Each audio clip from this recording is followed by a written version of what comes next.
Hello， 各位觀眾朋友，大家好，我係思思。咁相信咧，之前有嚟過新華聯廣場睇過樓嘅朋友咧，或者係我哋同行嘅話，對我都有少少眼熟啦。係冇錯啦，我喺對面嘅呢個新華聯廣場項目咧，係已經做過3年幾嘅呢個 sales 啦。咁今日咧，思思就係以全新嘅呢個身份啦，懷真置業嘅置業顧問啦，同大家見面啦。咁今日嘅話咧，我就帶大家去睇下呢附近有咩新嘅動作啦，同埋我哋小區嘅項目咧有咩最新嘅一個進度啦。咁大家可以睇下啦，我身後嘅呢個地方咧，就係之前咧大家都有少少印象嘅呢個大亞灣嘅文化創意中心啦。係冇錯，我哋大家依家可以睇到咧呢個文化中心啦。成個外牆嘅話咧，基本上都係已經拆完噶啦。咁依家入邊咧都係可以聽到喺裝修嘅呢個聲音啦。咁根據政府嘅呢個消息嚟講嘅話，應該喺今年年底咧就可以開業噶啦。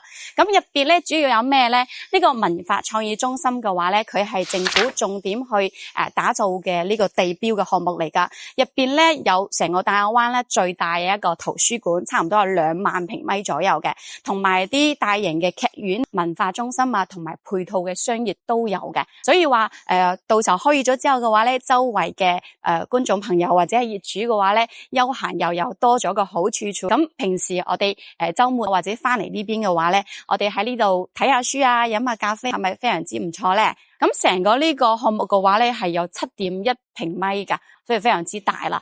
咁介紹完嘅呢個大亞灣文化創意中心咧，我哋再睇翻呢度周邊仲有咩其他配套。咁左手邊嘅話咧，就係呢個惠民廣場啦，即係我現時依家喺度嘅位置啦。旁邊咧，後面咧就係呢個虎頭山公園啦，同埋呢個眼前嘅農貿肉菜市場啦。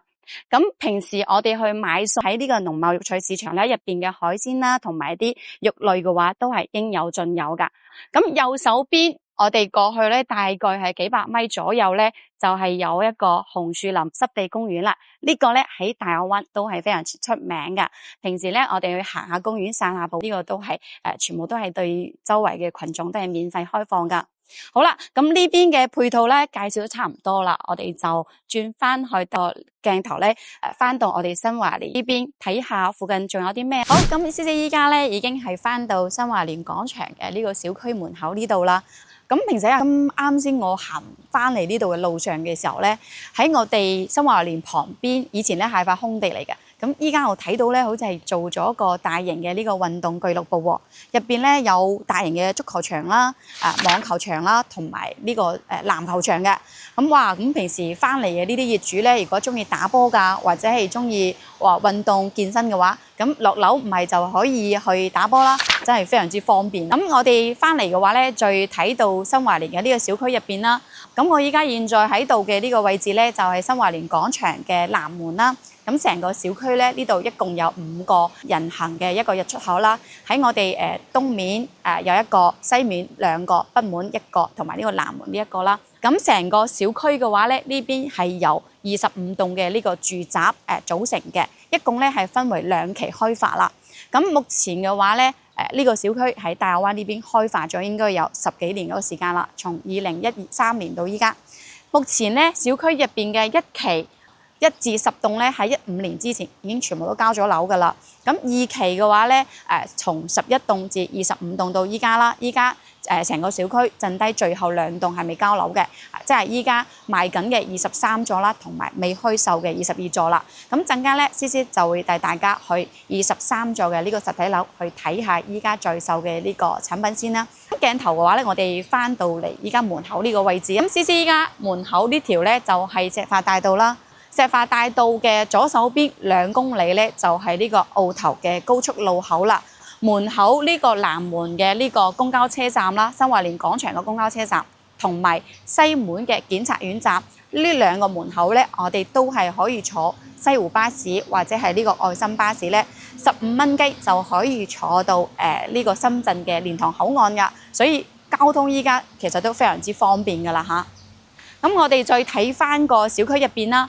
咁思思知道啦，新華聯嘅呢個物業管理費啊，真係成個大灣依家好少揾到有1蚊4毫3嘅呢個物業管理費啦。咁好多業主可能朋友就話啦，咁平嘅物業管理費，咁小區環境點樣啊？唔 OK 㗎？咁我哋跟住咧，CC 就帶大家咧一齊去小區花園入邊望一望。OK， 咁 CC 依家嚟到咧就係新華聯廣場嘅內園入邊啦。咁喺我嘅左手邊呢度咧，就係依家現時喺賣緊嘅23棟嘅實體樓嘅呢個位置啦。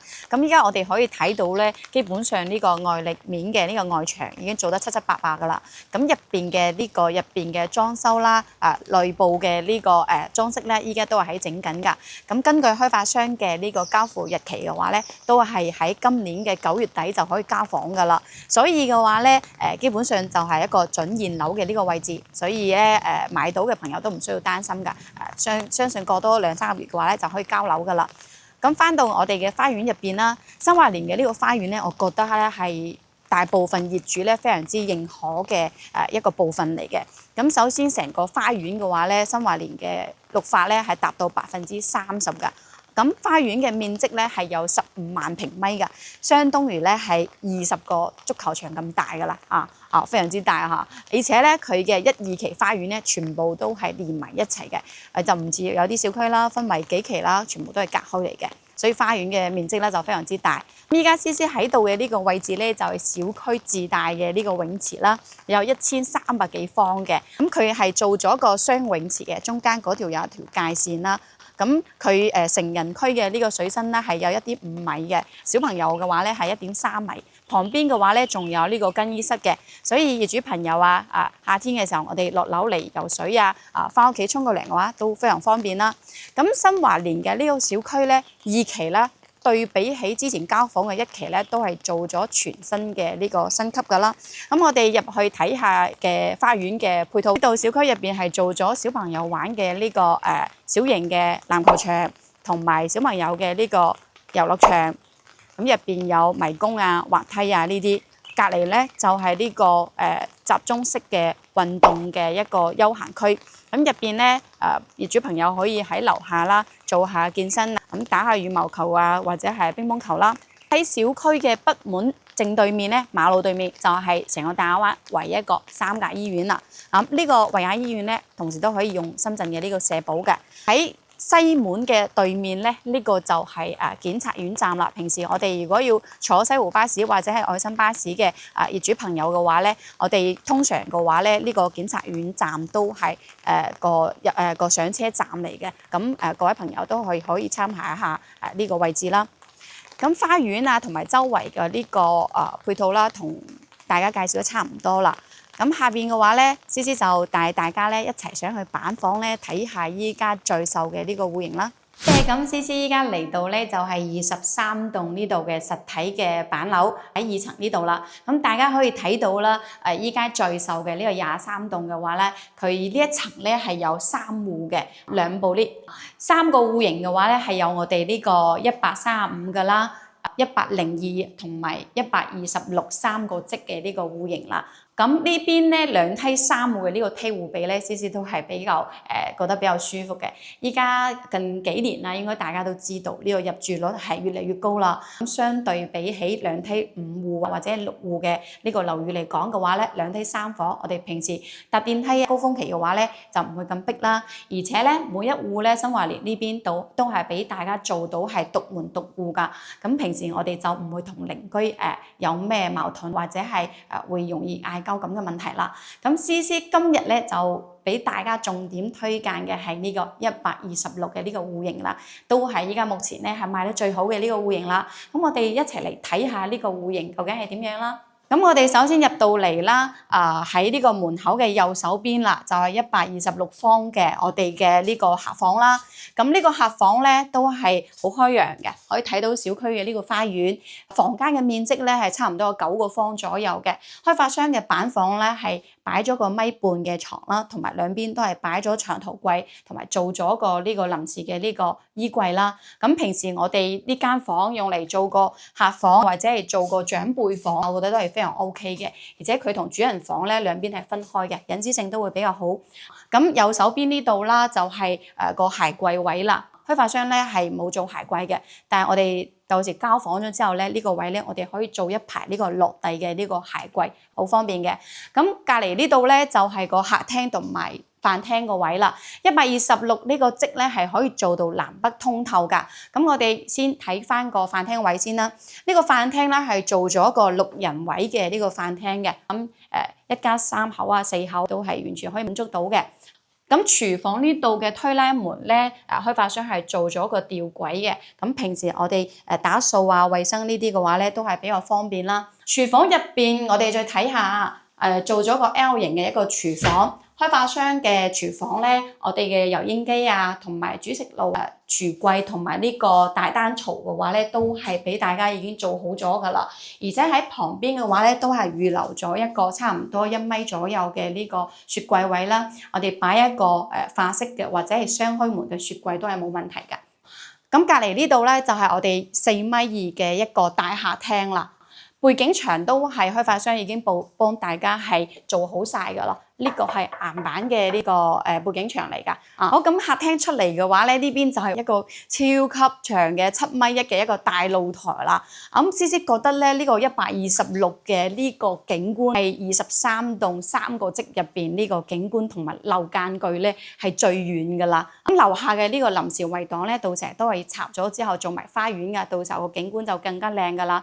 如果係買高啲樓層嘅朋友嘅話咧，我哋成個23棟嘅總層高咧係比前面嘅一期要高嘅，所以到時候買高層嘅業主嘅話咧，會望得更加遠啦。過嚟咗之後咧，隔離呢度啦，客廳隔離咧就係呢個次臥室啦。呢個次臥室咧係差唔多有10個方左右嘅。咁開發商嘅話咧係做咗個兒童房嘅呢個裝修標準嚟㗎嚇。咁以後如果我哋自己住入嚟嘅話咧，呢邊我哋可以睇到啦。呢個次臥室咧同我哋客廳嘅露台咧係直通㗎。咁平時我哋中意即係空氣好啲㗎啦，我哋就可以將個推拉門打開嚟啦。平時呢個通風啊、空氣都非常好嘅。咁如果係中意房間，我想要更加闊啲㗎，我哋以後咧都係可以將個推拉門篤咗之後咧喺出邊封個窗，咁呢個房間嘅話就會更加大啦。咁我哋再睇翻呢個房間對面咧就係個工位嘅位置啦。呢個工位大家都可以睇到啊，有3米嘅呢個長度，1.8米嘅一個闊度啦。咁開發商我哋而家睇到嘅呢個花灑、馬桶啊同埋鏡櫃都係已經全部都做好晒㗎啦。到時我哋交房咗之後嘅話咧，可以喺呢個位置咧做個呢個推拉門啦，完全可以做到乾濕分離嘅。咁呢個淋浴位嘅話咧都係好闊㗎，非常之舒服啦。咁旁邊咧，我哋再睇埋個房間先。隔離呢度咧就係一個陽改房。咁開發商咧係為咗應對房管局嘅呢個驗收嘅要求啦，所以中間呢度咧係做咗幅呢個假牆嘅。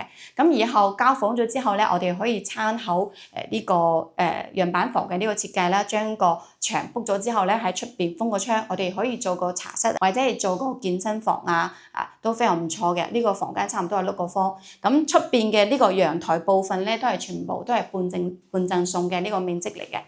咁喺我哋呢個茶室、書房對面咧就係呢個主人房啦。主人房咧係有帶呢個洗手間嘅，呢個係主人房嘅呢個洗手間，都係好大啊！差唔多都係同我哋嘅工位有5-6個方左右嘅，咁差唔多係相當於細戶型嘅呢個小房間啦。咁呢個洗手間啦，我就諗到一位業主啦。咁佢之前買樓嘅時候咧，佢就中意有個浴缸嘅，特別喺我哋主人房入邊因為佢覺得咁好處啊嘛。咁呢個戶型咧就完全可以滿足到嗰個業主嘅要求啦，所以佢係買咗呢個126嘅。咁我哋再睇埋個房間啦。呢個主人房咧都唔細喎，有差唔多13個方左右，先至帶佢睇咗個尺寸啦。咁開發商咧喺呢個飄窗呢度啦，係做咗個梳化墊啦。到時候我哋業主咧都係可以參考呢個設計啦。平時我哋冬天喺呢度曬下太陽或者係睇下書啊。咁板房入邊咧，開發商擺咗係個1.5米嘅床啦。但係實際上面嘅話咧，我哋交付咗之後啦，因為佢長途櫃兩邊都係有空間嘅。所以我哋擺張1.8米嘅呢個床嘅話咧，呢個空間咧都完全冇問題嘅。旁邊呢度咧可以再擺個大概60公分左右嘅呢個衣櫃啦。咁講完咗呢個126嘅呢個戶型啦，思思再帶大家講下依家嘅呢個優惠政策啦。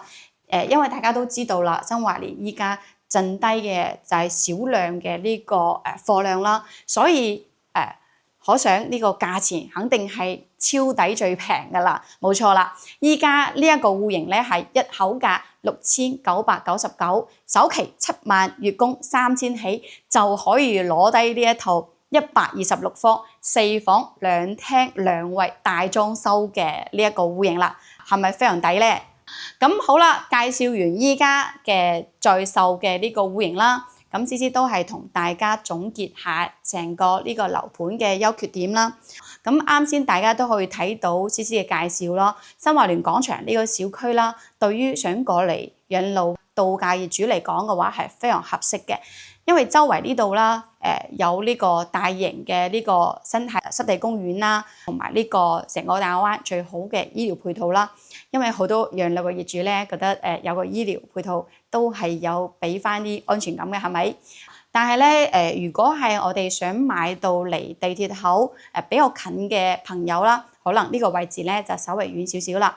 不過咧，新華聯門口啦有呢個西湖巴士啦，同埋咧我哋如果搭個順風車啦，到呢個盧口岸都係非常方便㗎，基本上40幾分鐘就可以直達啦。第二個咧，如果係對呢個大型商超嘅要求會比較高少少嘅朋友咧，可能都係覺得呢邊嘅話咧會比較少啦。因為新華聯附近嘅大型商超嘅話咧，最近嘅5月廣場差唔多都係7-8分鐘到嘅。不過咧，樓下咧對面嘅呢個顏志龍貿易菜市場，樓下嘅新鮮超市，包括依家準備開業嘅呢個文化創意園啦，都係有配套咗呢個商業嘅。所以綜合嚟講嘅話咧，呢個樓盤適唔適合你咧，都要見仁見智㗎啦。咁大家咧，如果覺得CC今日嘅講解有興趣嘅，咁歡迎大家咧喺我嘅視頻下邊俾CC留言啦。咁CC睇到咗咧，都會第一時間覆到大家㗎。